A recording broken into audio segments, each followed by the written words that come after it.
What's up, everybody? Thank you so much for listening to Your Ex-Drinking Buddy. My name is Brennan Tassif. I'll be your host. Subscribe, rate, and review wherever you get your podcast. Check out the merch store at brennantcomedy.com/merch-store. And make sure you subscribe on YouTube as well. We'll put the shorts up there, the full video, the whole thing. Thank you so much for listening. I love it. I hope you love it. Subscribe on Patreon, too. We do bonus episodes. I do Tales from the Restaurant, where I talk about celebrities I've waited on and whether they're assholes or not, which is super fun. Also, we do a pre-show banter for my other show, Cheers from the Press Box with Joe Dorville. A lot of behind-the-scenes stuff going on over there, too. Make sure you just subscribe everywhere, just all over the place.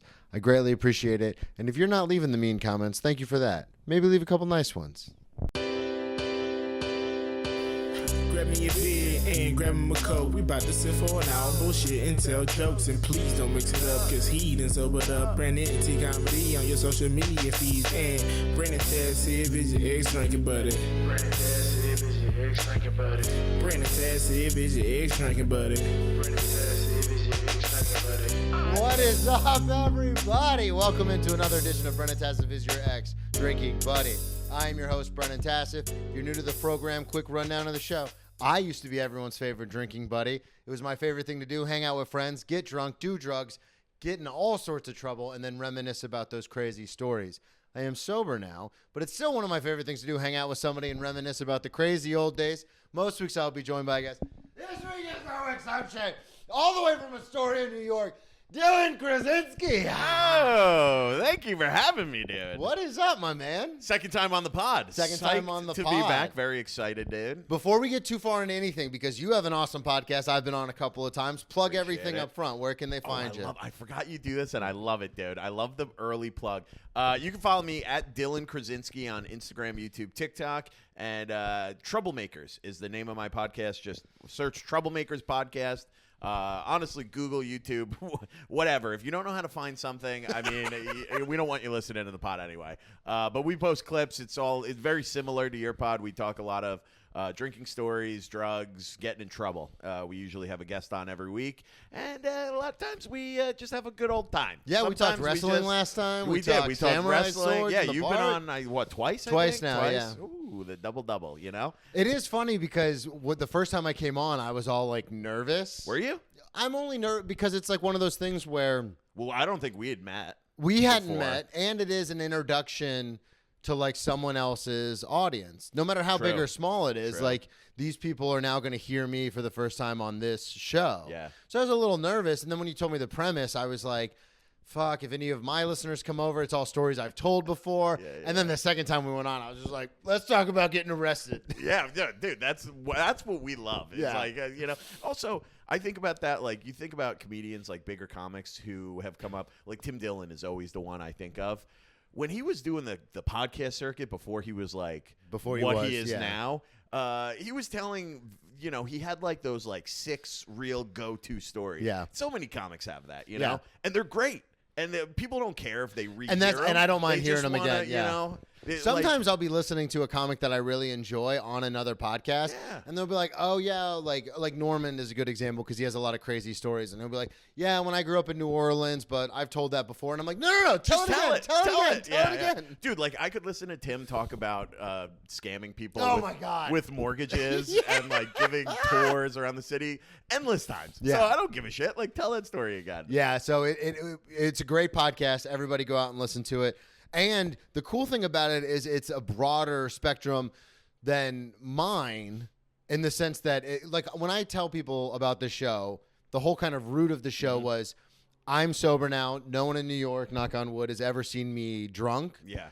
So it's one of those Knock on wood. things where I'll say something and people go, oh my God, that's so crazy. One time I got so drunk, this happened. Yeah. And I was like, oh, that's the podcast. Yeah. But the problem is there's a lot of people that I've interacted with who, A, have real jobs and are like, I don't want to tell these stories on a podcast. Or B, we're like, I know the horrors of drugs and alcohol, so I just never got into that life. Dude, But Yeah. everyone's gotten in trouble. That's true. And we'll do like it's even changed. Like people will be like, I've had crazy travel experiences. Yeah. I've gone on like 30 horrible dates. Let me tell you about those. So it's really just like, well, because trouble is trouble. Trouble is trouble. Depending on you know? how you skew It's it. Yeah. however you want to talk about it. And you then know? I'm always almost getting arrested. Yeah. Fights, all that kind of stuff. And I'm always grasping for straws. I'm like, well, did you have a beer on this terrible date? Yeah, dude. Yeah. And they're like, yeah. And I'm like, ex-drinking buddy story. perfect. Yeah. I wanted to have you on because we are now neighbors in Astoria. I love it, dude. Dude, It's the best. I don't know why anybody who lives in New York wouldn't live in Astoria. It's so funny. I don't get it. Because we were talking about this before the mics went on, but the place I had on the Upper East Side, Yeah. I recorded a couple episodes from there, but it was basically a flex room in a 3-bedroom. And it was, but I was so like drunk to the fact that I lived in Manhattan. Yeah. You know what I mean? Like, yeah. and because when I moved here with my ex, we moved to Midtown, and then I lived on the Upper East Side when we broke up, and I was just like, I'm a Manhattan guy. And then I started dating Tracy, who I'm contractually obligated to mention on every episode, and I started coming here to like visit, you know, to hang out, and watch a movie. If you know what I mean. Yeah. And then I was like, this is a fucking huge apartment. It's great. And I was like, you're by yourself? And she's like, yeah, I was living with roommates in Harlem and I loved it, like Central Harlem, the nice area. She's like, but I just got tired of like having roommates and I'm 30 now. Like maybe I should get my own place. And I'm looking around because, you know, as a comic, I was like, maybe this relationship could work. Do you need a roommate that is a romantic interest? I love you. I love you. Let's be together. To your point, it's Astoria. So it's like, the best. And even now, because we all got in early, but even like earlier, but like now we've looked at apartments in this building and it's like, oh, you guys missed the boat. Yeah, no fucking way. I got lucky. I snuck into this place. Another comic moved in with his girlfriend. Yeah. And was like, you want to move in here? And I was like, absolutely. Yes. Dude. I was living in Brooklyn. Just last night, dude, my cousin's husband slept over after the game, which I know we'll probably get into. Yeah, oh yeah. But we're walking down the street, and he was like, oh, garbage day. And I was like, yeah, here? Compared to Brooklyn, if it was garbage day, there would be rats running across the sidewalk. Here, I haven't seen a rat in a year and a half. Yeah, it's unbelievable. And it's got I like it too because it has that like kind of homey feel to it. Yeah. Like I go to the gym every day, and so now the shopkeepers. No, look at that, dude. Yeah. I've been going back in. Yeah. And I have. Where are you going? I go Around to here? the Rock Fitness. I know it's that. the only one near. If I got to get on the subway to go to the gym, I'll never go to the gym. Yeah, exactly. Yeah. You know? Mine's only a block away, and it's open 24 hours during the work week. What is it? It's called Synergy Fitness. Oh, I love it. Huge plug to Synergy. It is a dungeon. I love and that. The only because I powerlift and so does Tracy. The only cardio equipment they have is like on an awning. It's not even a second floor. It's like an awning with like treadmills. Everything else is weights. I dig it. Love it. I will say shout out to the Rock Fitness. It is very good. It's a great gym. Yeah. They have every machine you could ever want. Like they got the CrossFit rowers. They got the ski ergs. They got all different kinds of fan bikes. They got a boxing setup. But it's also like $75 a month, which I'm like, what are we? Yeah, what I'm are we rich? When I first moved here, are we rich? I went to Equinox. Oh my god! Because everyone was $300 a month. Crazy. It was $289. Everyone was nuts. like, "Oh, you have to go to Equinox because you're going to be in New York and you'll run into like big time comics and actors and celebrities." I lived in Midtown, so it was just a bunch of retired finance people, and I was like, "This was a terrible." Sucks. And you'll appreciate this as a lawyer. Their contracts are so ironclad that even if you move or whatever and try to get out of it, they just sue you for the remaining amount. Like it's almost like an eviction where here it's different, because New York is more tenant friendly. But in Florida, if you were late on rent by 3 days, you would have eviction like papers in your like mailbox. Well, they're used to, dirtbags in Florida. They're like, this guy, 3 days?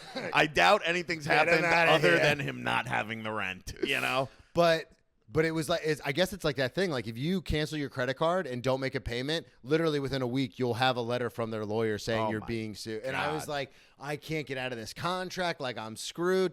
And they're beautiful gyms. Yeah. They're clean, every amenity you could want. But it's like, I just want to go in here and pump some iron. And then I found this place because Tracy was going there and it's like $40 a month, or at least it was when we signed up. It might be a little more now, but I was like, oh, this is perfect. That's the way to go. Yeah, and I do. I go lift, and then you know what I do? I walk on the treadmill. And they have solitaire on the treadmill. Dude, I'll walk for 40 minutes. I'll play solitaire like I'm 90 years old, just on the treadmill alone. You know, it's the best, dude. It's Love the best. Astoria. Shout out to Astoria. Shout out to everybody who lives here. I wanted to have you on again because, like I said, we're neighbors now, and we both have podcasts. I wanted to talk to you because you did come on before. You talked about going to law school, and we talked about how you got into comedy, how like Nate Bargatze and Dane Cook in high school and all this kind of stuff. Yeah. I just listened this I'm morning. What did I say? Who knows? Who knows? If I was more professional, I would have listened to the podcast I always yesterday. re-listen because I'm like, it's so funny. We were just talking about the story, repeating stories, but I always re-listen because I was like, don't lead us down a path where we're going to go over the same stuff. And we talked about rugby, your horrific knee injury where you still went out and partied that night. Yeah, dude. I was thinking about stories today, and I was like, I'm pretty sure I told all of like my and the peeing rugby incidents. Stories. Oh, dude, I've had a couple more since Have then. you? Not good. Let's Not get into good. it. Before we get into some of those stories, though, because we kind of brushed over it the first time you were on, you mentioned how you majored in English. Yeah. And then you worked for your uncle's landscaping business for like a summer, and you're like, fuck this, I don't want to do this. I'm going to go to law school. Yeah. Why law school, though? Because we kind of brushed over it and then just kept talking. But when I was listening back to it, I was like, wait, there's so many options. How, like, to go from English to law, like, not teacher, not like I want to get involved in theater. You were like law school. Dude, honestly, because I thought about it.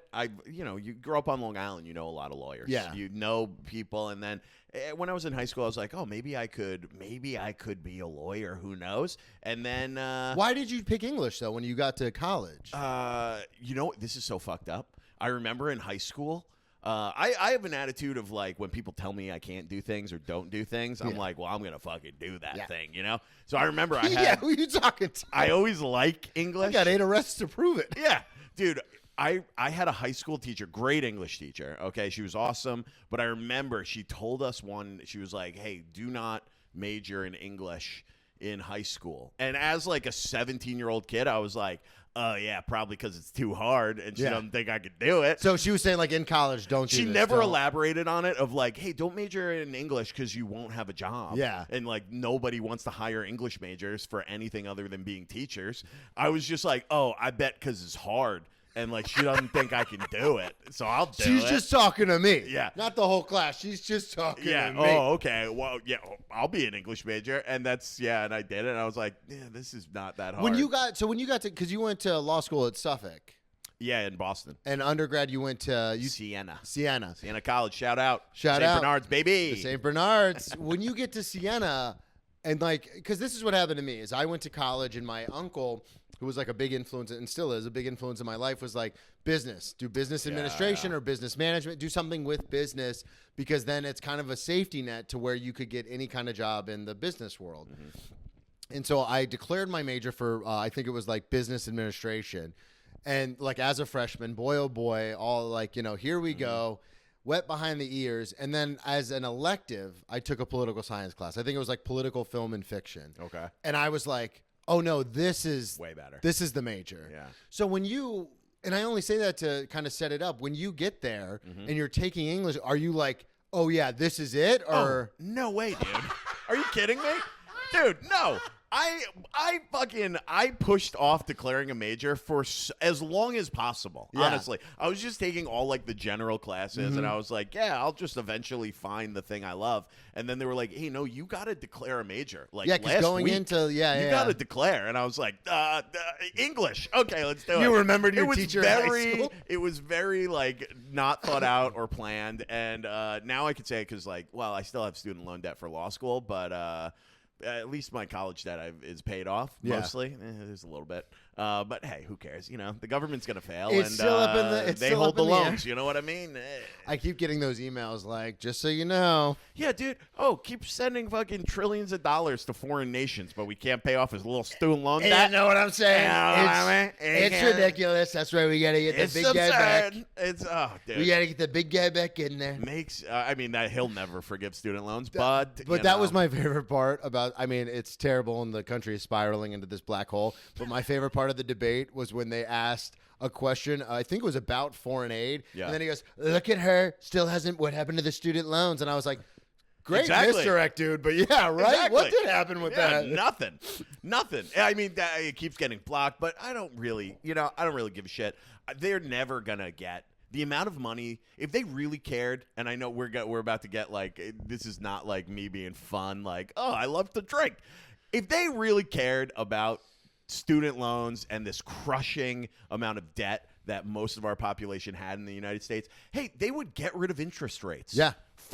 They would say, hey, you know what we're going to do? This is a plan. We're going to forgive all interest across the board for student loan debt. Because that's not government taxpayer money. No, that's just money they're making. Yeah. Dude, I'll tell you this, and all your listeners, I took out like $200,000 for law school. Yeah. Which is pretty common. Yeah, it's standard, like 180 to 225. Yeah. I have made payments, minimums, for like almost 10 years, and I now owe like $350,000. Okay? The loan is almost doubled just because of interest. Yeah. So, like, why wouldn't you say, hey, we're not going to forgive student loans, but let's get rid of the interest, and going forward, we're going to make student loans interest-free because it encourages a population that is educated, which is a good thing. Yeah. You know, you don't want people to just be like, hey, I want to be a YouTuber because I can make millions of dollars, and then all of a sudden we don't have doctors or lawyers or teachers.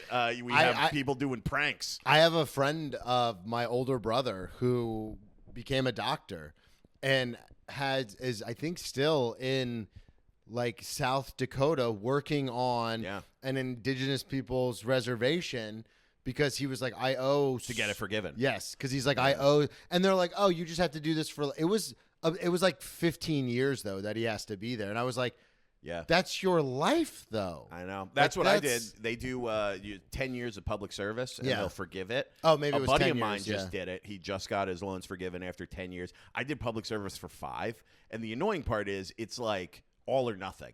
So you could do 9.5 years, and it's not like they're going to wipe out 9.5, 95% of the debt. It's, I did 5 years of public service. Great job. Like, I loved it. I was just like, I can't do it anymore. Yeah. I moved here, and it was, they don't get rid of half. No, that would be which sweet. Though. Though. That's another thing they could do. Yeah, I have a whole list of things. We gotta. This is now a political podcast. We're gonna put our pedal to the metal. One night I got drunk and I made a list of all the things that I would do if I was the president. And you know what's fucked up? I never would be like, I could be the president of the United States. Yeah. But then you look at like who are politicians. Dude, the fucking guy from Long Island is such a classic. What's his name? Santos? George Santos, is that his name? No, George? I know who you're talking about. Yeah, it's George Santos. George Santos, yeah. who was like a cross-dresser, scammed his way into political office, and then like got immediately ousted. And they were like, "I think you're stealing money. What are you doing?" Well, and the funny thing was I remember we kind of briefly touched on this. I know I talked about it on Troublemakers, but I was like gonna go to law school, and I had all this stuff in mind, and not everyone, but a lot of people in my life were like, "Oh, you could like be a politician," because I was good at politics. And when you come from when you're a child of divorce, you play politics since you're a kid. Yeah. This side against that side, and like how to get them to coexist and all this kind of stuff. And I was like, oh, that seems interesting. But then I started getting arrested, and I had my drinking problem, and I was like, I could never. Now you could. I could, yeah. Honestly, that's what you would want from a politician, is like a former criminal. Yeah. They're like, oh, okay. At least he's honest. Hey, listen, this He's an guy's open book. experienced life. You know who I don't want deciding what I can and can't do in the country? Are these like fucking nerds who never did anything. Entitled rich nerds. Nerds in the oligarchy who are like, no, you know what? We think that, we should The elitist idea. Yeah. I've had so many conversations with people, especially in comedy, because everyone's pretty hyper liberal. I've had so many conversations with people where they'll talk about a subject that they've never experienced, be it food stamps or welfare. And I always look at them and I go, I've been on food stamps. Like, you're talking out of pocket right now. Like, I've been on, like, I've done these programs. Mm-hmm. But they're like, no, I know more about it than you do. And I'm like, you elitist cuck. Fuck off. That's what I hate that, dude. That's why he won the first time, was because the majority of the country was like, yeah, fuck those guys. Yeah, exactly, dude. Amen, dude. That's how I feel. Amen. 45 and 47, if you know what I mean. Okay. Okay. We're just having fun, everybody. We're just joking around. Maybe. Couple of guys. November 5th. Big day. Big day for the country. Someone say huge day. Huge day. I'll tell you this. I'm voting and I'm getting out of the city. I do know that. I'm voting and I'm going up to my parents' house upstate. We're getting out of here. But I did want to ask, so doing English, you declare kind of just shooting from the hip. You're like, I'll do it was this. like, I was like, hey, I kind of like this. I like to read. Yeah. I know how to read. And I was like, it was better than like, But was it, that's a, I got to learn math. I don't know how to do math. But that's I'm like bad. a serious thing, like because I do read, and this is an argument I used to get in with my ex all the time because she was a very voracious reader. Yeah, ooh, good word. But it was like, thank you. It was like, and I have a bit about this, but it was like Pretty Little Liars or something, and I'm like, that's not the same. Like I'm reading books on the Civil War, like we're not the same. Yeah. But like I never would have picked a major like, oh, all I do is like do you love reading? I or do were you love just, to read. Okay. But you're like, I know how to read. I'm like, that's not no, I do love to read. But also, you know, I was just talking, actually, this is why I think sometimes bar people, like whether it's bartenders or like the old guy who drinks at the bar, sometimes there's so much wisdom there. Oh, yeah. That it just comes out of nowhere. There is a bartender at this place that I'm running a show now, and he is so smart when it comes to like history and literature, and they throw him books, and he'll take a book and he'll compare it to a children's book.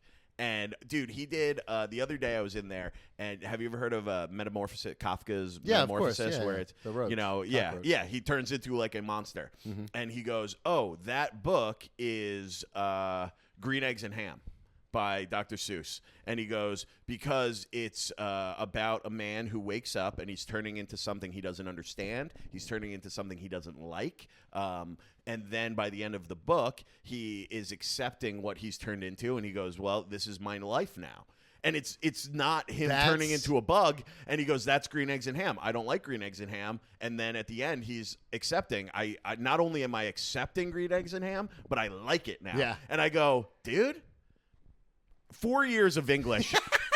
Never No would've made one that connection. has described it so well. And I was like, that's crazy. It's That's also, crazy. I love that idea. We got to put this guy on TikTok or something. I love that idea because it's the same thing in an opposite way with like the Disneyfication of things. Like Snow White and the Seven Dwarfs is based on the Alex, what is it, Sosovsky, the Russian guys? Oh, yeah, okay. The pure white princess and her 7 knights. Yeah. And then like Peter Pan is actually in the original, I think it's Grimm's, in the original books, he's a killer. Like the pirates are the lost boys that escaped his like tyrannical rule. Is that true? That's why they're going after him so hard. Dude, I had a bit about that. Oh, really? I had a bit that I used to tell like 3 years into comedy, and it was all about how Peter Pan is the real villain of Peter Pan. And you I'm didn't like, even know, but that's based in the actual running books. around, Yeah. like, it was all like, oh, what did I say? I was like, oh, his biggest nemesis is a naval captain, like just who is admiral? disabled, like trying And he his made him best. that way? Yeah, just trying his best to like make some money, have a career, be retired. That's genius. That this whole idea that That's like crazy. Yeah, but I didn't know that was a real thing. Yeah, and that's what I love about like barflies and like bartenders especially and stuff. Because like I work in a restaurant, but like I majored in history and political science. Like I know some stuff. But it's so funny when people come in and they just look at you as like, whether you're a bartender or a bar fly or you're just like a server, people look at you and they're like, ugh. Yeah, they look down at you. I hate that, dude. And I'm just like, it. I actually know kind of a lot about stuff. Yeah. No, but it was blowing my mind. Just the way he described it so eloquently. And I was like, I remember going over that book in like sophomore year English and in no college, one made the connection. And they're like, the teacher's like, what do you think the book's about? And I'm like, turning into a monster. like a cockroach, a big bug. And he was like, good job, Dylan. A+. And I was like, what the fuck are we doing? Never understanding like the deeper meaning until he like just rattled this off. And I go, oh my God, it's just like about life. Yeah. You're turning into a person you don't even recognize that you don't like. And then you're accepting of it. And you're like, well, this is who I am This now. is my life now, yeah. And I guess I'll embrace it and enjoy it and See, whatever. the oh, bartender shit. would be the kind of guy where if he was like, yeah, I decided to major in English, I'd be like, total fit. Yeah. You're like, what are you going to do? Yeah, I backed into English, real backdoored my way in, and I go, you know what? Don't like math, and that's why I did political science, because you know I was like, I don't like math. I can admit it now because I did go to law school, and once I like graduated law school, passed the bar, and then started working as a lawyer, all my like taking the easy way out of things, I can now admit because I remember I liked history and I liked English, and I was like, I don't want to be a history major because you had to do a capstone project where you had to write like some 150-page paper in your final year. I go, no, fuck that. I'm not doing that, dude. I'll just keep reading books. I had to write a 25-page paper on a northern governor during the Civil War. I picked the governor from Ohio, and I can't even remember his name. God. I can't even tell you the amount of I was were you a big wait till the last minute? Dude, we talked about this last time, but yes, okay. Yes. Dude, the amount of times that I would just stay in the library. Because I was doing Adderall, and you're like, yeah, I just did like Mountain Dews and coffee, and I was like, fuck that. Yeah, I would just sit in the library, and then the library would close at like 3 a.m., and I'd have to go back to my like room and just like I would start writing a 20-page paper, a 10, 12-page, which now I could write in 2 hours. Yeah. But then I was like, oh my God, 15 pages with sources. What am I going to do? I would literally just spit stuff out and then go back and just add like citations all over the place. Dude, I was the king. I'd be like, this is out of my own mind. And then I would throw a source in. Then just find a source that matches it. Yeah, I'd be like, dude, that sounds good. The king of that. I had classmates, and I'm sure you did too, where they would we'd get assigned okay, your midterm paper is going to be on this. On the syllabus, they would tell you day one. Like 3 or 4 weeks into the class, they were like, oh, I've already done 2 drafts. And I'm like, God. You do drafts? Yeah. Who does drafts? Listen, I was always a B+ A- student with very little effort. Yeah. Oh, and then when I went to law school, I was like, oh yeah, no, you Well, actually have to fucking work. Yeah. You gotta work. So so you had mentioned the summer working at the doing the lawn service. Yeah, I was just doing tree care, landscaping, landscaping, just pure manual labor. And then what was the trigger for you? Because you said you grew up in Long Island, you knew a lot of lawyers, but what was that? Because you said when you were a kid, you were like, I guess I could be a lawyer. I think people would tell you. I think when you're an energetic or an outgoing person, people just will be like, you could do this. Yeah. And I think a couple people would always be like, oh, you could be a lawyer. Yeah, I got that. I would like to because I like debate to argue and argue. Debate and is how we we would you outgoing. And then you say things that are enlightening, where you're like, if you don't know both sides of the argument, you shouldn't be arguing in the first place. Yeah, and people are like, wow. I play devil's advocate. Yeah, and people they're are like, oh my God, what a lawyer. He's so insightful. He's 7. Oh my God, he could really just Really imagine a real Clarence Darrow over here. Oh my God. Get him in a courtroom. You can really hang with these guys. So then you were just like, all right, I'll take the LSAT. Yeah, basically. I remember the specific day. It was Long Island. It was summer. I think I probably covered this last time, but I was working this landscaping job, just carrying logs, up and down that whole summer. And these are nice houses in Long Island. Beautiful, so you're dude. They're multi-million dollar. It's all hedge fund people, multi-million dollar homes on Long Island. We're talking 10 acres on Long Island. That's $7 million. Yeah. It's crazy. So I'm doing these, and I'm just seeing the wives in their house, and I'm like, what a dream. I'm just window shopping while I'm working. I'm like, what a God for a life. You know, I'm like, oh, how much would I have to make to just do that? Yeah. And I remember we worked at one guy's house where he would literally take a helicopter from his home to the city. That's so insane. that he could work all while traveling, and then it's just nuts. But yeah, it was one of those days. It was a heat wave, about 102 degrees. Yeah. And my uncle, who was the boss, Which that's a whole nother other story. Like I got put on these crews, and these guys like hated me for the first week because they're like, "That's fucking uncle's, Nepotism, nephew is just like with us." It's like we're here to feed our families, and this fucking kid is here, hung over on a Sunday. After a week, dude, they like loved me Yeah. because I was just like throwing logs on my back, just dying every day. And Well, and you're a charismatic guy. I'm sure Yeah. some of them were like, "You should be a lawyer." Yeah, they were like, I just got arrested. You could help me. I'm like, yeah, well, 7 years. Contact me. That was the craziest thing in jail is if you have that personality and then Yeah. you mention you were pre-law, everyone's like, "Hey, you want to take a look at my case Yeah, file?" we talked, I forgot. Yeah, and I I was forgot, like, dude. "No, I don't." Can you take a look, can't dude? I help think you you. can help me. I think you can help. Just Nothing write a I letter. say has any standing. Write a letter to my baby mama, okay? Just tell her that she can't It's testify. just in that really shitty pen, and up top I put from the law office a of rubber Brennan pencil. Test. Yeah, Cell 65. They're like, from the law "Whoa." office of Cell 65. But yeah, it was so hot, and I remember we were like spreading mulch, which is also hot. Yeah. It just radiates heat off that mulch. It's insane. And I was under one of these big like bushes that had like a hole, and I'm like spreading it around, and I felt like I was gonna pass out, and I literally just like laid down in the mulch, and I was like, I gotta do something else. I just saw I think like I'm gonna die. I saw my life like 20 years in the future, and I was, because I would work these jobs too. Like my dad is a woodworker. He like beautiful like art. Honestly, he would Yeah. do these renovations, very similar homes, and I would see these guys like 65 years old, like coming in with like a demo crew, and they're ripped and they're jacked. But I'm like, do I want to be fucking busting up drywall and cement at 65 years old? I go, that's tough. Yeah, it's tough. it's a tough life. But yeah, I was just like, I gotta do something, and I was like, I'll take the LSAT.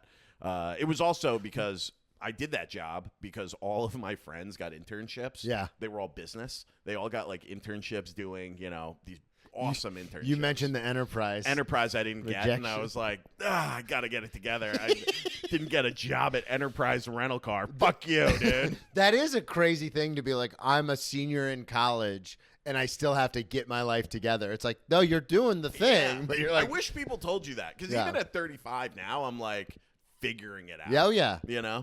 Dude, yes, Yeah, I'm like, still we're have in my no apartment recording. Yeah, I have very no- aware. Exactly, dude. I'm like, I'm the amount of DMs. I'm like, could you come do my podcast? And I love it, dude. I love it so much. But yeah, we're all still figuring it out. Yeah. Any comic is still figuring it out. Oh yeah, and you're constantly.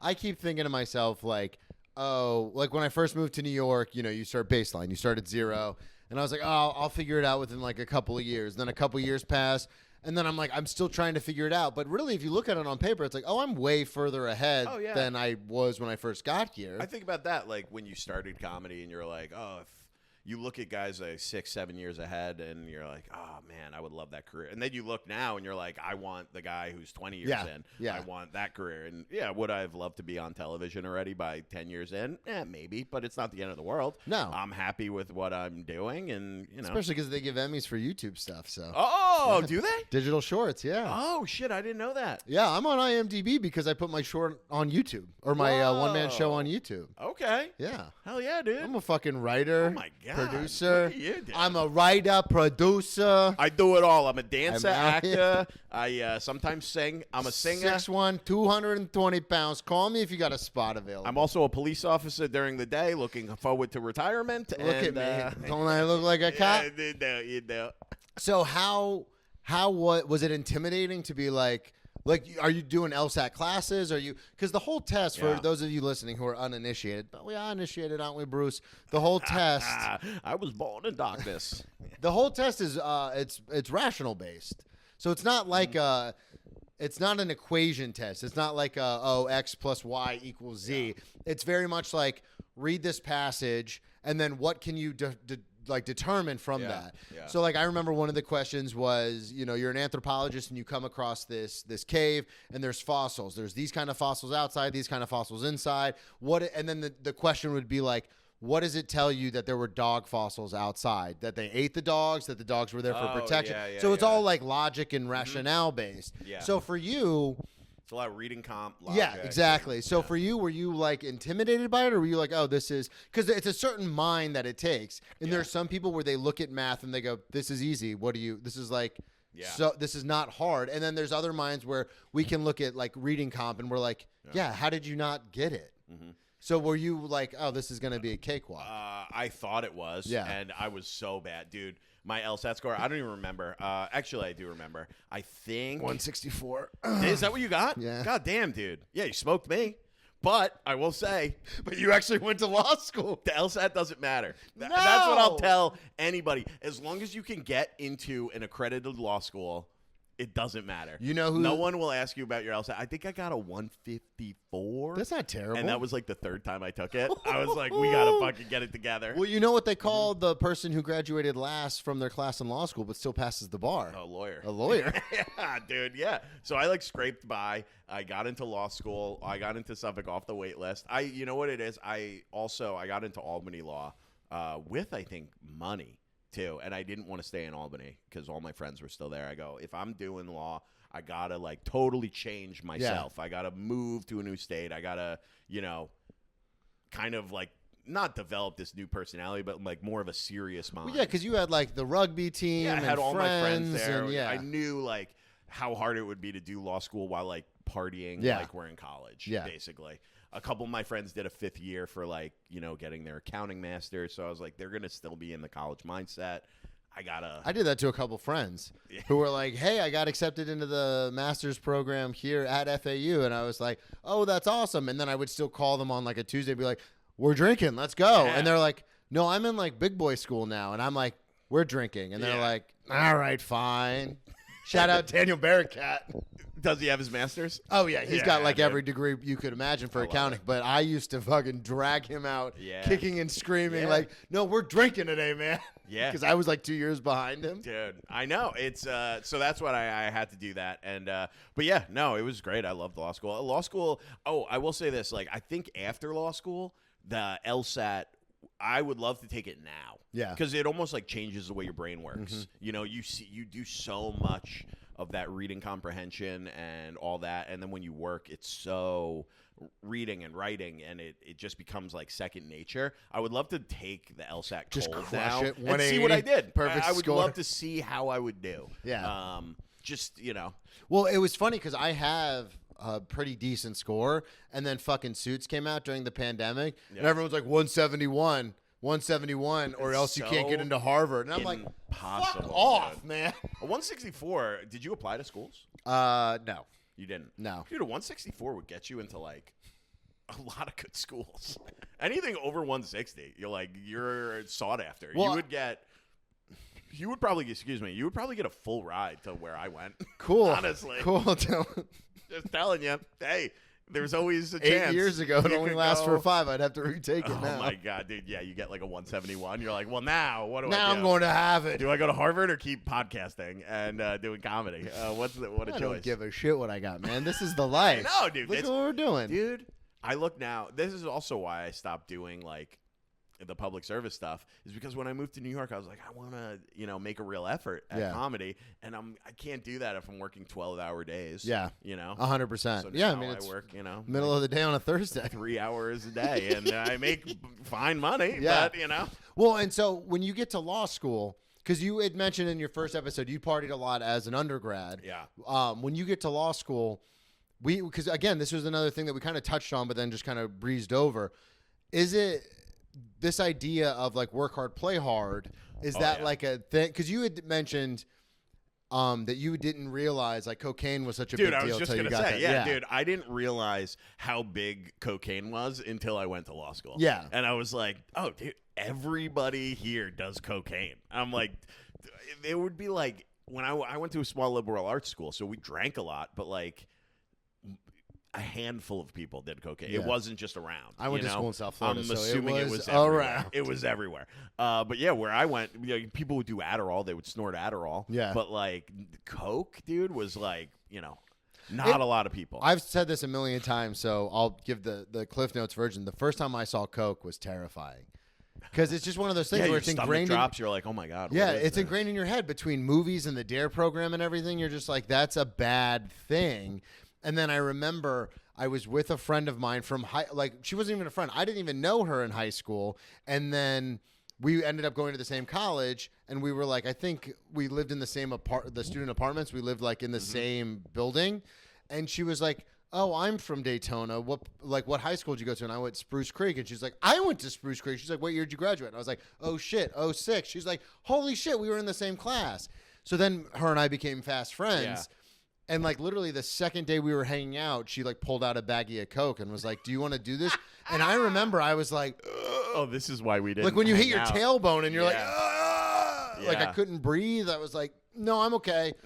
Because of course at the time I was also playing college football, and I was like, oh yeah, I don't want to end up yeah. on ESPN. Oh my God, they're coming for you. Little did I know. How am I gonna get drafted if I do coke my freshman No year? one gave a shit. I was so bad. You don't realize how bad you are, especially in that environment, because you're around so many awesome people. Yeah. And you're like, oh, I'm not that bad. It's just these people are so good. Yeah. And Dude, then, like- the story you told me about, like when you cut your face. Oh, yeah. And the coach was like, "That's the kind of attitude you need." That Yeah. would have been my moment where I'm like, "Oh, I'm never getting to the NFL. I'm purely like an attitude enforcer." That's all I was. psychopath." Dude, All you're I the- was the guy in the weight room, like screaming at people. You're the dude from The Replacements, Yeah. Danny the cop. Yeah, fuck yeah. I just rewatched that. I texted my cousin Pretty this. good. It's Holds up.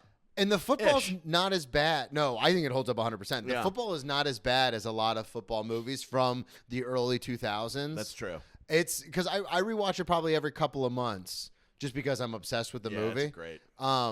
But like the football is like, oh no, like if it's 4th and 10, they don't like smash cut to like now they're on the 1 yard line and you're like, Yes. wait, what the fuck is Yeah. going on? Yeah, there's some bad. I think the best. What do you think the best football movie is? Where it's like accurate to football.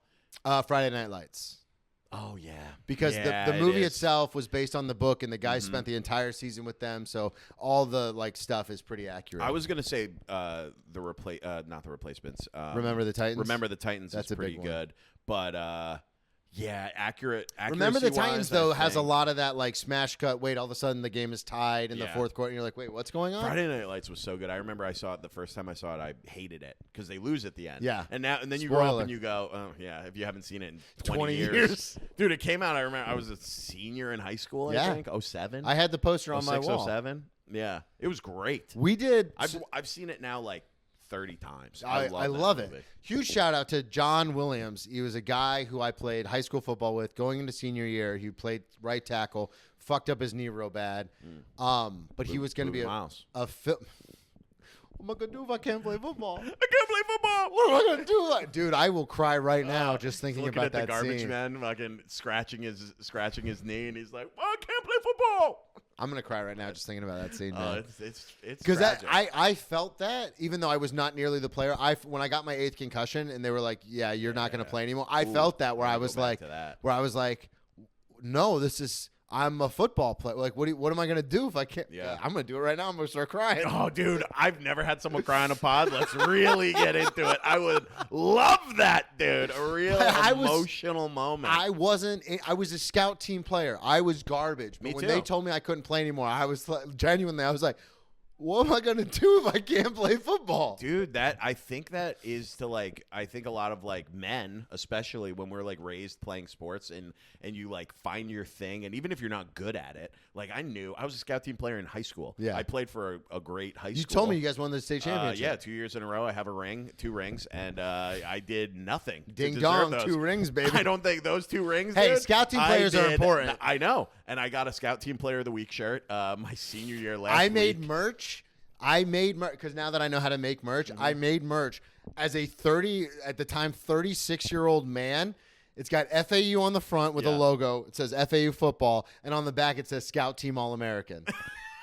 I wear that to the gym. I've got it in my closet right now. Dude, People were like, "You're gonna get sued for copyright infringement." I go, "I made one, and I bought Who it like gives a for shit? myself." They're gonna be like, if someone sees you, they're gonna be like, "Where'd you get that?" You'll be like, "I don't know, found it, found it somewhere." But yeah, once you like get that taken away, because even in high school, I was so bad. I had delusions that I was like, maybe a school will want me to play football.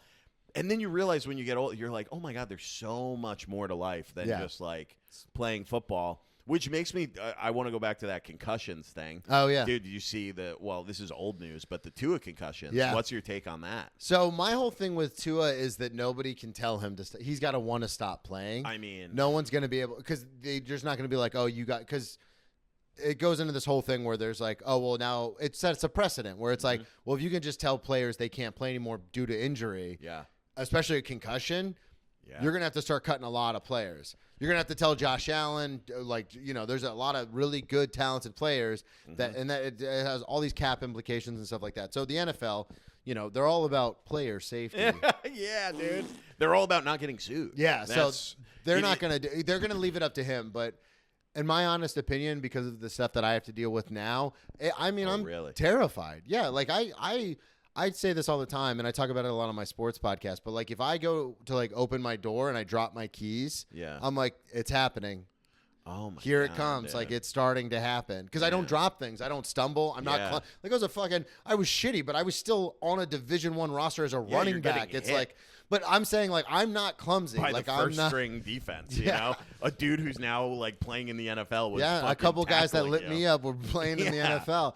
But it was one of those things where I was like, I might not be the most athletic person. We talked about this last time, natural athletes, but yeah, natural athletes, dude. but I don't drop things. I don't trip over myself. Like I don't. So when those things happen, I go, oh, here it comes. Like it's starting to happen. And my memory used to be a fucking tank. We talked about this, like not being able, like just sitting in class and taking notes. I would never have to study. I would just take the test and I would remember everything. Yep. But now, like, I'll meet someone, and I used to be names and faces guy. And now I'll meet someone like 3 times, and I'm like, what is their fucking name again? And I'm like, here it comes. Yeah. This is it. Yeah. This is so. And the I think that's also with comedy, though. You would Yeah. meet so many people. and I'm getting old. Like I'm almost 40. Like it just happens. The amount but of people that you've met in your life. Yeah. You're just like, where do I know you from? Yeah. Comedy, TV, the gym, the it's gym, all just sorts of seeing you on the street, walking so around. That does make me feel better. But with Tua, he's gonna keep playing because this is all he knows. This is his life. Exactly, and it's so. I mean, dude, he should just get a medical. Stop. If the Dolphins, he's got kids, little kids. If the Dolphins really gave a shit, the NFL would say to the Dolphins, "You can pay him his remaining salary, and we won't let it count against the cap." They should medically retire. Yeah, if he medically retires, he gets this, and I don't think it does count against the cap. It does count against does the it? cap. Yep. That's crazy. Yeah, it shouldn't. I agree. But That's nuts. I mean, especially if you retire, if you do a non-medical retirement, they just don't pay you. Like you just don't get that money, obviously, because you're not working anymore. But if you medically retired, they still have to pay you. And I think he still gets. I saw it's like 220. They've already paid him like 20.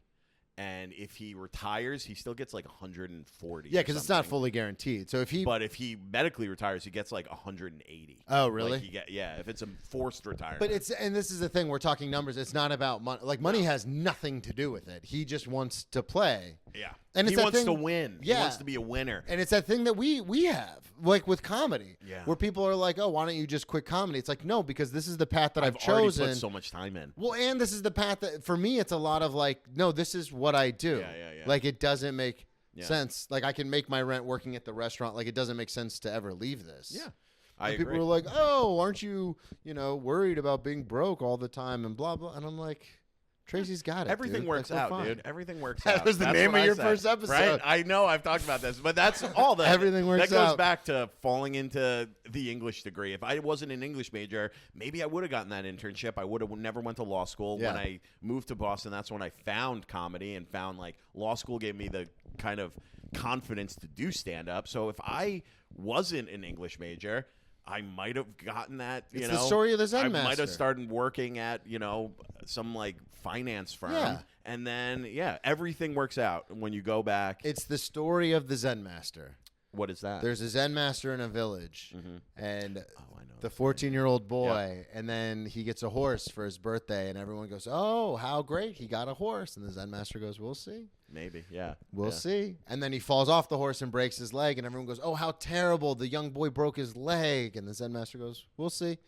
And then all of a sudden, there's a warring tribe, and they go to war, but the boy can't because he broke his leg. And everyone goes, "How wonderful! Yeah. The boy gets to avoid war." And the Zen master goes, "We'll see." That's what it. That's Yeah. it. We'll Yeah. see. Like, Yeah. who cares? The amount of things in life and in comedy that have been like, I finally did it.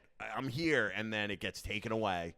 and you lose it. Or you're there, and then it's just like, okay, on to the next thing. Yeah. Do you know how many times I've performed at like major clubs, and I'm like, this is it. Yeah. Here we go. Yeah. And then like they're like, thanks for coming out. Great set. Hey, take it easy. Cool. And you're Have a like, good one. am I gonna get booked again?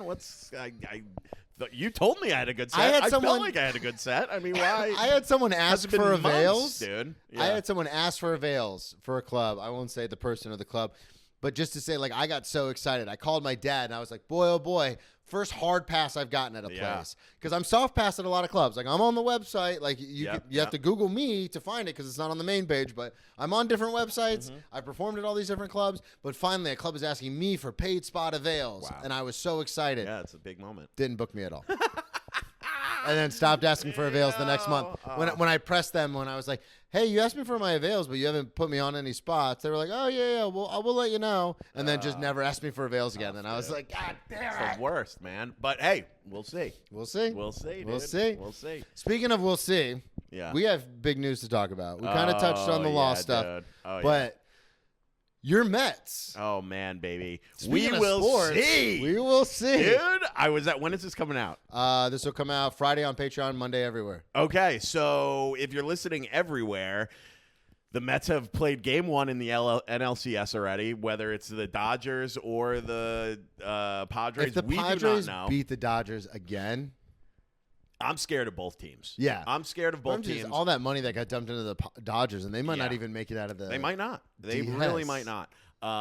I will say, as a lifelong Mets fan, this team. It feels like the Knicks of this past year, where they, and people shit on them. Oh, they got such a high payroll. It doesn't matter. It's like, dude. Halfway through the season, though, everyone was like, "This is a disaster. This experiment has disaster. gone wrong. Yeah. You're 20 games under 500. Like, what the fuck is happening?" Oh, it's the way that the season opened with Cohen on the broadcast. He goes 0-5, no one in the stadium, hitless through 7.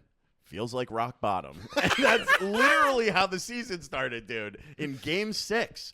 And then, Grimace comes around in the middle of June, fucking throws out the first pitch, goes on a 9-game winning streak, 12-2 in 14 games, and they have had the best record in baseball since July. The Padres have had the best record in baseball since June. Yeah. And, I have gotten to the point now, after beating the Phillies, I was at the game last night. I painted a big G. You did. Go Mets. A big purple G on my stomach. And That's why it was purple. Grimace. yeah, for Grimace. Dude, I painted it before we went I saw in. your story when you were in the parking lot, like getting painted, and I was like, "Is that blue and my camera's fucked up? Like, what's happening?" It's purple. No, dude, it was so fucked up, and it was so thick that I had to wipe it off before we went in. And then in the 3rd inning, my brother brought the paint. I was like, paint it up, baby. I ran down. We were like in the 100s. Yeah. So, dude, I ran down to the bottom. Brandon Nimmo is in left field, and I'm like screaming. I'm like, Nimmo, and I'm lifting my shirt. I did that for like 3.5 solid minutes. Did dude. you really? I'm screaming at Brandon. He didn't look over.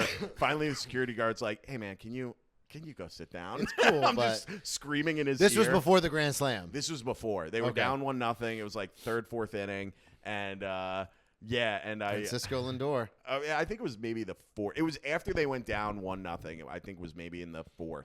Okay. I'm trying to think. But when you guys go to baseball games, because I've only ever seen this through the eyes of football, do you guys tailgate like we like did yesterday. Okay. The game started So- at 5. We got there at 2. No. Yeah.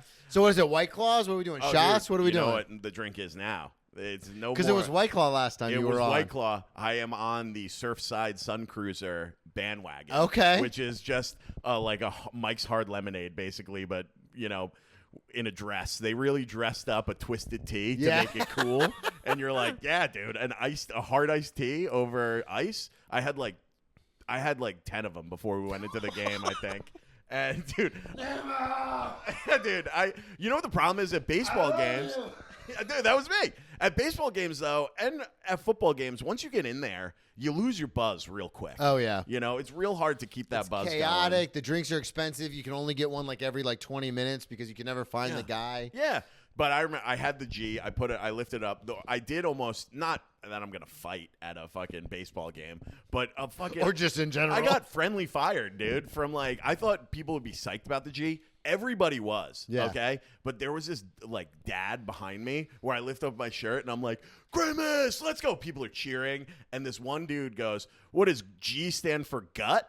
And he gets, like, a laugh with his friends. I go, no, G stands for me fucking your mother. And they were like, what the fuck? My brother was like, holy shit. I'm a professional. Don't fucking come at me with heckles right now. I was like, that doesn't even make sense. But the guy was like, okay, all right, I'm fine. Well done. It is funny to be out in the real world Yeah. and people try to take jabs. Yeah. And just instinctually, because we do it on stage all the time, you'll jab back and people are like, too far, I man. was like, well, dude, don't talk making that. I know I'm fat. I'm fucking lifting my shirt up in front of 40,000 people, okay? I know what's It is happening. crazy because I remember halfway through the season, a friend of mine, because he knows I live in New York, and a friend of mine asked, he's like, hey, I don't really follow sports a lot. What's going on like with the New York teams? Like, what's the worst Yeah. team? And I was like, Mets. Didn't even have to think about it because yeah. I was like, if you think about the disparity between the payroll and like what's actually the product on the field, Yeah. it's the Mets. Yeah. And then, because I don't really follow baseball that much, I remember like a month ago, people were like, the Mets in contention to make it into the playoffs. And I was like, wait, what? Dude, that's what's been so exciting. And like, I saw a tweet, and it's the funniest thing I've seen. It goes, the Mets' ability to every month find a new gimmick that propels them to winning is crazy. So we had Grimace. We had the Hawk Tua girl throw out a first really? pitch, and that like started a winning streak. Oh, God. Pete Alonso bought a pumpkin in Milwaukee. My and close personal friend, Pete Alonso. He's been carrying it around. Yeah? Is he? No, I Is met he him a one somewhat time. friend? I met him one time through another comedian. I know. Yeah. Yeah. I will say. And now I tell people, I'm like, oh, my buddy, the polar bear, Pete Alonso. Dude, the Mets are so fun and so cool, but also like player to player, I think it's mostly nerds. Yeah. Like Pete Alonso is a legit superstar, and he's about to get paid like a superstar. Hopefully for the Mets. I mean, they'd be crazy if they didn't throw him bags of money. But the guy, he's like autistic for baseball. He's like he would come out with stories about him getting bullied in high school, and I'm like, dude, you are a superstar. You are huge. Who is fucking bullying you? What are you doing? That's what happens with some of these smaller sports. I know. Because baseball is so regional. I know. I say this all the time. If Mike Trout walked into the restaurant, I would not know who he was. Yeah, it's true. And it's one of those weird things where, like, it's even a lot with football because they wear helmets and stuff. Yeah. A lot of times, like, I remember I waited on the rookie class of like 2022, I think it was. Yeah. They had like a private dinner at the restaurant, so I waited on all of them. And some of them, I'm looking at them and I'm like Billinger, the tight end. I'm like, oh yeah, you're a fucking dork, dude. Like even Thibodeau, Dude, who's like an yeah. insane pass rusher. I'm like, I don't know, man. You're pretty small, Oh, bro. it's Like so I know you're funny. super fast and Yeah. you could probably kick my ass, but I was like, I mean, you're like 230. Don't meet like, your heroes. What are we doing? So for like baseball, it's like, especially for the Yeah. Mets, because you're like, there's a bunch of fucking nerds over here. I know, but they are on fire. They are so exciting to watch. They've been in the playoff hunt, right, for the last like 4 weeks. Every game, like the last 2.5 weeks of the season, every game was like a must win. Yeah, You I can't remember get they had to swept. win. You know, they sneak into the playoffs with Monday they played the Braves. This is like at this point like 13 days ago. If Yeah. you're listening on Monday, 14 days ago. Every single game has felt like a must win. Every time you think they're out, it's everything you dream of as a kid. Being like, oh, they're gonna hit a home run in the 9th. Don't worry, and it never happens. Never It's happens. happening now. As a It's Jaguars crazy. fan, I can tell you it never happens. They've had, You're like, they'll throw a touchdown yeah, here. yeah, they'll pick they'll six, do it. and you're like, no. Dude, it's in the fucking top of the 9th inning, an elimination game. The Mets are down 2-0, and Pete Alonso with one out hits a 3-run homer. That just doesn't happen. Yeah.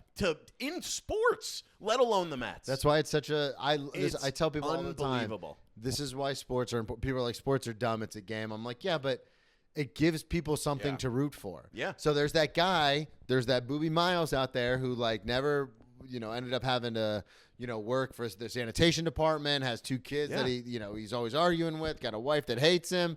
But you know what he's got? The fucking Metropolitans, Yeah, baby. dude. Oh, baby. And you know what? I am always so scared of the teams I root for. I go, well, it's going to come crashing down at some point. And maybe it will. Maybe it all goes bad in the next. They get swept by the Padres or the Dodgers. It'll be the Padres. I know. I'm nervous. I'm nervous about that. But The Padres have had the Dodgers number for like 3 years now. I know, and they had the Mets number 2 years ago. Oh, did they? Yeah, it was brutal. When we had all those like DeGrom and Yeah, oh, Scherzer yeah, you had and, all the like, pitchers. Yeah, and Dark Knight Scherzer came into got the restaurant. fucking shelled.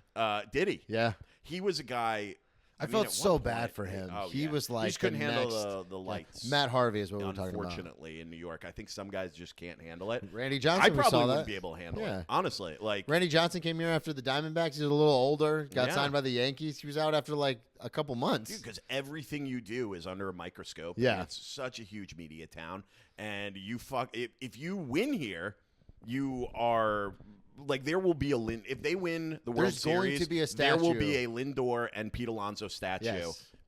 in like right outside City City Field, yep. But if you mess up, if you struggle, you are constantly talked about like they're not worth it. They're out. One bad game. Eli Manning won 2 Super Bowls, and they were still like second-rate We quarterback. got to get him out of here. Second-rate You can't, quarterback. yeah. Probably a first ballot Hall of Famer, you think. Maybe second. And they called him a second-rate quarterback I mean- after beating the undefeated Patriots. I know. It's crazy. Defense carried him. He sucks. Yeah, It's like, yeah. Jesus Christ. I you mean, guys. he- And then Tommy Cutlets throws a couple of touchdowns. They're like, greatest quarterback ever. Oh, my God, dude. And that's the one thing I hate about the media Tommy market here Cutlets. is the thing I dislike so much about sports, and especially when it comes to like bigger media markets, is it's so like what's happening right now. Like coaches used to say, what have you done for me lately? Yeah. But the thing I hate about it is like people will have an opinion, and then like 3 weeks later that'll be disproven, and then they'll just have a new opinion. And you're like, wait, didn't you say that this guy was like great, that he should replace Daniel Jones? Yeah. And now he had a game where he threw 3 picks, and you're like, yeah, there's a reason he wasn't drafted. Blah. And I'm like, Yeah, there was reason he didn't start from the beginning. there's no accountability, I and know. that frustrates the shit out of me. That 'Cause does bother me. especially for you as a Mets fan. You're like, wait, all you guys counted us out halfway through the season. I know. And this is the attitude though of a Mets fan, and it's been this way all season, pretty much my whole life. Is especially this season though, when they win a game, I go, we're never gonna lose again.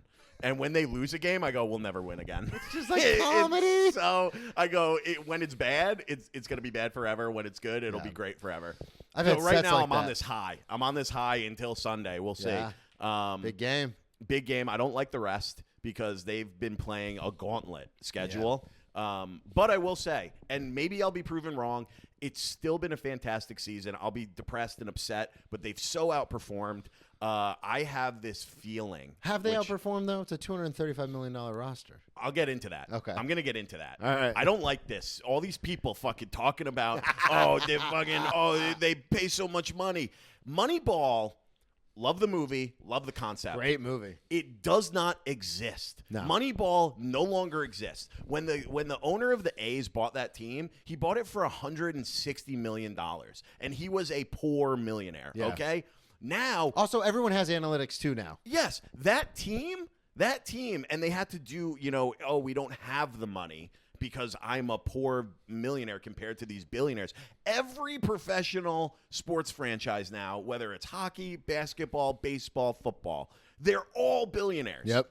The A's team now is $1.5 billion valuation. Okay, you can pay these people. Any team in a small market now that you root for, that you're pissed because you're like, we can't compete with the payrolls. It's your owner. Yeah. Your owner could pay $200 million a Bad year. ownership. They just don't want to. Yeah. They want to pay $75 million and save that money and make $100 million themselves. They don't want to put $200 million on the field. You're okay? 100% right. That is why Moneyball doesn't exist. So you're not going to convince me that like anymore where they're like, oh, you can't compete. You can. It's just selfish ownership. Yeah, and that's the other thing too is like the stadium situations. Yeah. Where the owners, it's happened with Oakland, where he's like, I'm Yeah. heartbroken to have to move the team. It's like you could have had years, built dude. the stadium You yourself. don't think California would want to pay Yeah. for a revamped like Well, and they or just you shell out the money and make it all back. Well, it happened in Jacksonville because for a while Shad Khan was like, you guys are going to pay for this. And then the county was like, we're not going to pay for this. And it got voted down like 3 or 4 times. And then finally he's like, we'll go halvesies. And they're like, all right, we'll go Yeah, halvesies. because they don't want to move. Yeah. You think the city wants, like, Jacksonville wants the Jaguars to leave? That's all we the got, amount baby. of fucking money That's all that we they bring got. in, even if they're not good, the amount of Still. money that they bring in every week. You think about the people they employ, the bars, the restaurants Yeah. that are around, all the bars and restaurants that people go to and watch games, dude. Yeah, like all I worked of at one of the those restaurants. people. It was I worked at the Mortons that was in the Hyatt, and that's where like when everyone would come in for an away game, they would all stay at that Hyatt because it was the closest, nicest hotel to the stadium, and they would all eat at that Mortons. Yeah. So that Saturday before a game, dude, that was our whole week. Dude, the amount if especially if one of these New York teams is in the World Series, especially if both are in the World Series, which is what I'm rooting for. Yeah. I would love that. I Little would love a Subway Subway series. I think it would be excellent. Dude, the city will come to a standstill. God bless you. Sorry, God bless you. I burped at the same time, so we really had like a second of dead air there. But if both teams, dude, are in the World Series, the amount of money that will be put into the city over the course of 10 days, It's gonna be insane. 11 days, will be astronomical. Just from bars to Ubers to cabs to parking. To I hope we get it. Actually, like going to the stadiums, like merch, dude. Unbelievable. I gotta like, get myself a hat. Oh, dude, you gotta. I mean, I bought this last night, $160. Oh my god, you're part of the problem. I know, but hey, I was like, I wanted to get an Alonso jersey because I was like, oh, Do you want me to ask him? If people buy Alonso, yeah, can you text him? Be like, hey, buddy. I wanted to buy one because I was like, oh, if Alonso jerseys are being bought, the Mets will know that we got to sign this guy. I and think the pay Mets everything. know. Yeah, we cannot let him walk. The guy who hit the game-winning home run. I think they know. You need him. He came up through the system. You got to keep. Oh, he's a homegrown player. He's a homegrown player. You got to keep a guy like that. You have to. A star.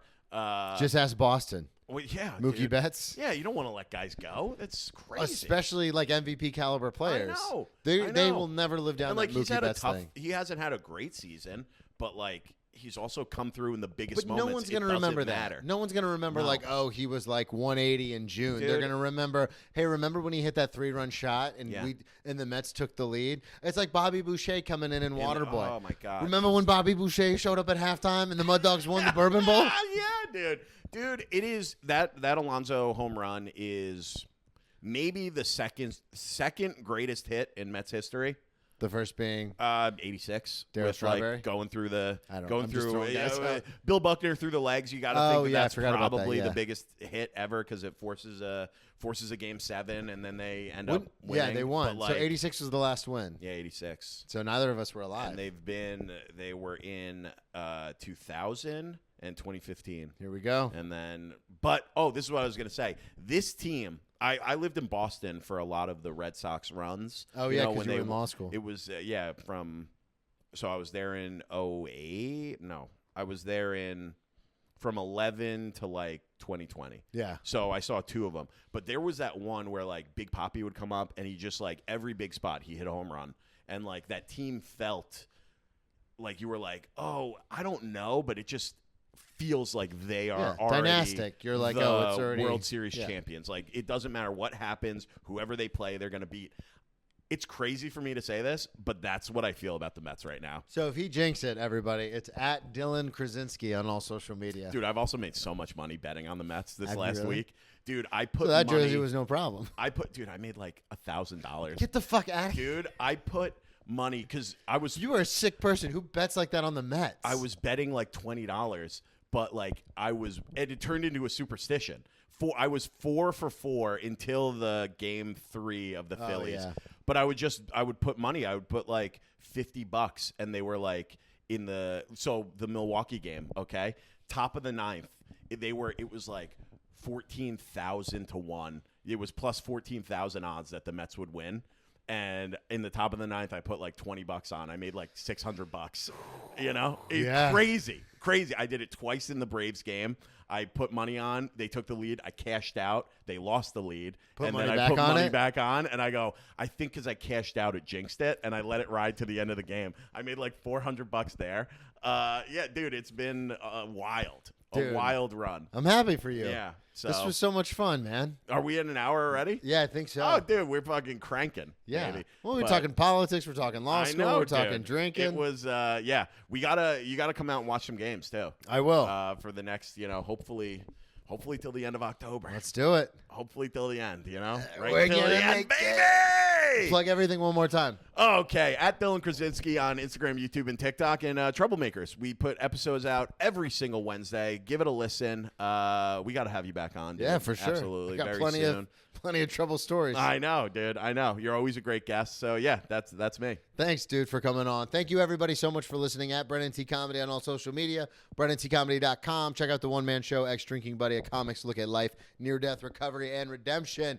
We'll talk to y'all next week. Boom. Bye.